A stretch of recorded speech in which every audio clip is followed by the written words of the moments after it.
चाँद मेरे आंगन के सभी सदस्यों को संजू शरण का नमस्कार। आज मैं महिलाओं से जुड़ी हुई कुछ बातों को लेकर आपके समक्ष उपस्थित हो रही हूँ। मन का चाँद उदास है। जी हाँ, चाँद आसमान में रोशनी बिखेरता है। हम सभी उसकी रोशनी से नहाते हैं।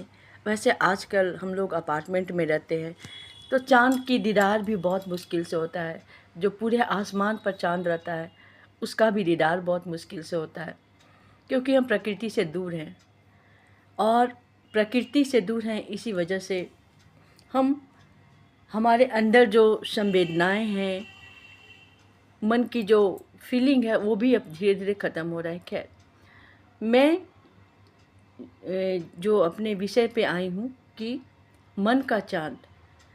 चाँद तो आसमान में चमक रहा है, लेकिन मन का चाँद उदास है। मन का चाँद इसलिए उदास है कि हम महिलाएं अक्सर अपने आप को बहुत सारी सोच, बहुत सारी अंधविश्वास, बहुत सारे भय में खुद को डाल देते हैं। खास करके शादीशुदा महिलाएं। आज हमारे देश में बहुत महिलाएं हैं जो अपनी दमित इच्छा, दमित महत्वाकांक्षा सबके चलते ना, घर का माहौल या ससुराल में वो माहौल नहीं मिलता तो वो अपने आप को मार लेती है। तो भले ही आसमान का चाँद चमकता हो, आसमान में पूर्णिमा का चाँद हो या चौदस का चाँद हो, पर आज हमारे देश में बहुत सारी महिलाएं हैं जिसका मन का चाँद, मन में कोई चाँद नहीं खिला है। उसके मन में केवल अमावस्या है, भय की अमावस्या, डर की अमावस्या, केवल डर भय यही है। तो मेरा ये कहन मानना है कि हम महिलाएं अपने डर से बाहर आए, डर से बाहर आकर चाँद का दीदार करें और अपने मन में ये सोचें कि जो होना होगा देखा जाएगा। अक्सर महिलाएं अपने पास पड़ोस, इधर उधर या कहीं भी कोई भी दुखद न्यूज़ हो, कोई ख़राब बीमारी हो, उससे अपने परिवार के लोगों को कोरिलेट कर लेती है, क्योंकि वो अपने पति, अपने बच्चे, अपने पिता, अपने भाई से बहुत प्यार करती है। यही वजह है कि क्योंकि वो स्वतंत्र उन्हीं लोगों में लिपटी हुई रहती है, उनके बिना उनका जीवन अधूरा होता है। तो वो डरी रहती है, हर समय डरी रहती हैं। मेरे फादर को ये हो जाएगा तो क्या करेंगे, मेरे पति को कोई परेशानी हो गया तो क्या करेंगे, मेरे बेटे के कोई भी किसी भी तरह का कोई परेशानी आएगा तो मैं क्या करूँगी। और इसी उधेड़-बुन में जो संवेदनशील महिलाएं होती हैं, जो संवेदनशील और बेरोज़गार भी होती हैं, कुछ नहीं कमाती, घर हाउसवाइफ रहती हैं, वो अधिक भयभीत होती हैं। अपने आने वाले कल से, आने वाले समय से बहुत अधिक डरी हुई होती हैं।